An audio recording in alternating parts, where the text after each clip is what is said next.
Day 824 of the Trump administration, and this White House is fighting back on two fronts, pushing back against the Mueller report while also resisting House Democrats' efforts to investigate this president. Tonight, the Washington Post reports that Trump, not surprisingly, is opposed to having current and former White House staff testify before Congress, most especially his former White House counsel, Don McGahn, who has emerged as one of the stars of the Mueller report. Robert Costa of the Washington Post spoke with the president tonight by phone. The Post quotes Trump as saying, and we quote, "There is no reason to go any further, and especially in Congress where it's very partisan, obviously very partisan." And again, Costa and his colleagues also report, quote, "The White House plans to fight a subpoena issued by the House Judiciary Committee for former White House counsel Don McGahn to testify. The administration also plans to oppose other requests from House committees for the testimony of current and former aides about actions in the White House described in Mueller's report. White House lawyers plan to tell attorneys for administration witnesses called by the House that they will be asserting executive privilege over their testimony. More on that in a bit with a very good lawyer. Earlier today, we heard Trump's son-in-law and senior advisor Jared Kushner launch his own attacks on the Mueller report. In his first public comments since the report's release, what you're about to hear is Jared Kushner diminishing the Russian attack on our election. The whole thing's just a big distraction for the country. And you look at, what Russia did, buying some Facebook ads to try to sow dissent and do it. And it's a terrible thing. But I think the investigations and all of the speculation that's happened for the last 2 years has had a much harsher impact on our democracy than a couple of Facebook ads.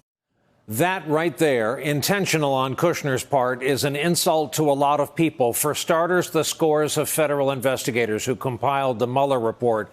It's also insulting to the Russians who hacked into our political system and our election so effectively. Just a reminder here, a quote from the Mueller report. The Russian government interfered in the 2016 presidential election in sweeping and systematic fashion. By the end of the 2016 U.S. election, Russia's disinformation organization had the ability to reach millions of U.S. persons through their social media accounts. In the wake of revelations about the Russian campaign and Trump's exhaustive efforts to control and end the inquiry, several prominent Democrats, as you know, have voiced their support for impeachment hearings. Today again, House Speaker Nancy Pelosi stressed she was not ready to take that step. Impeachment is a step that you have to take with this, bringing the American people with you, again, without prejudice, without passion, without partisanship, but with a presentation of the facts. I don't think there's big division in our caucus about this. There are some people who are more eager for impeachment, many more eager to just follow the investigation where it is. As the Trump White House tries to downplay what we learned in the Mueller report, it is openly defying House Democrats. As we said, the Treasury Department missed today's deadline to turn over Trump's tax returns. That request came from the chairman of House Ways and Means Committee. The law is pretty plain. In a 10-page letter, Treasury Secretary Steve Mnuchin outlined his concerns that the request was politically motivated, said he'll give his final answer May 6th after consulting with the Justice Department.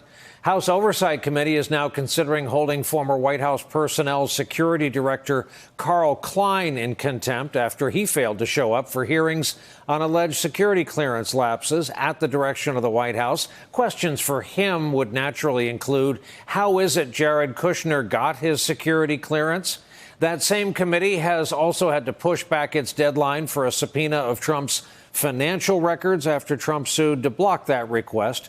Oversight Chair Elijah Cummings, Democrat of Maryland, spoke earlier on this network about the president's effort to stop congressional inquiries. When we allow these things to happen, basically what the Congress is doing is, and that is the Republicans in the Congress, are allowing President Trump to take away our power and, in turn, take away the power of our constituents. There is also news tonight about the only person convicted thus far in the Mueller investigation, one Paul Manafort. He is now officially a federal prisoner. We learned today he'll do his 7+ years at the federal penitentiary at Canaan Township, Pennsylvania. The Bureau of Prisons says he was transferred late last week from a jail in Virginia. His expected release date, that would be Christmas Day of the year 2024. Time now for our leadoff discussion on a Tuesday night. The aforementioned Robert Costa, national political reporter for The Washington Post, moderator of Washington Week on PBS.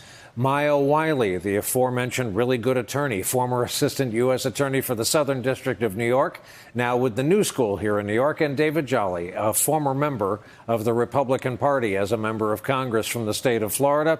He has since left the GOP. Welcome to you all. Robert, I'd like to begin with you. You were doing what reporters do, working on a separate story, and I have my guesses as to what that was, dialing for dollars, looking for quotes and confirmation. You call the White House and ask to talk to the boss. He gets on the phone, and after you dispense with the topic in chief, you get him going on some other topics.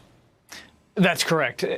President Trump weighed in on a topic everyone's been trying to report today at the Washington Post and elsewhere. Is this White House actually going to assert executive privilege and prevent former officials and current officials, people like Don McGahn, the former White House counsel, from going before the House Judiciary Committee, putting their hand up in the air and starting to testify about his conduct? The White House officials have been signaling all day this is where they were going, but then the president went on the record to articulate that strategy moving ahead.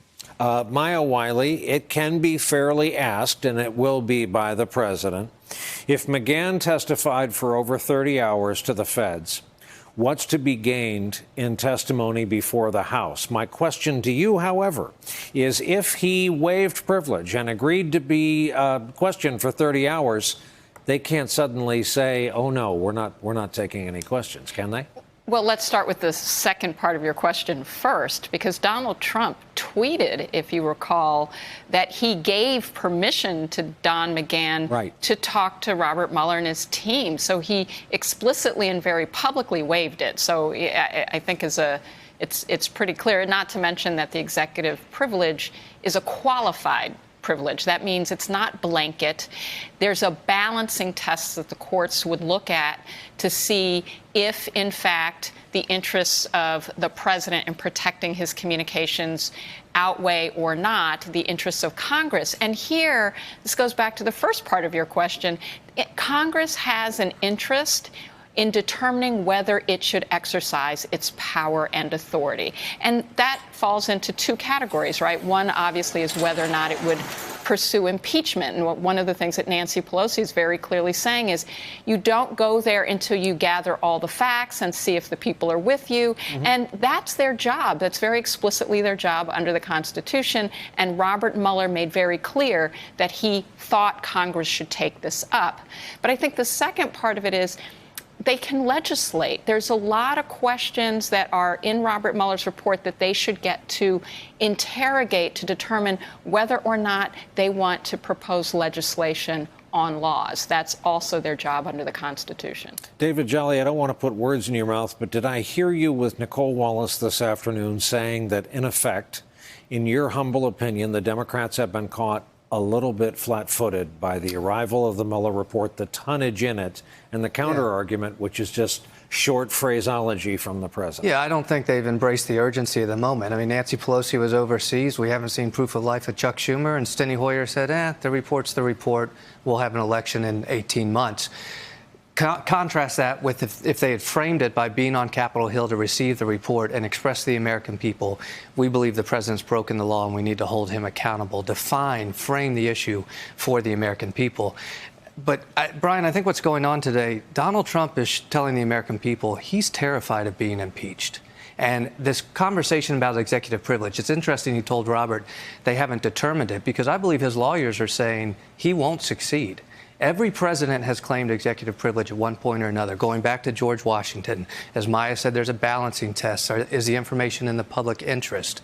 Washington claimed it over some national security, military excursions, ultimately gave the information to Congress. But in the two cases most similar to this, Richard Nixon and Bill Clinton, they did not want to cooperate with Congress's request for information. Ultimately, federal courts said, Mr. Nixon, you have to turn over the tapes, and he resigned. The courts told Bill Clinton, you must testify, and he did, and he ended up impeached.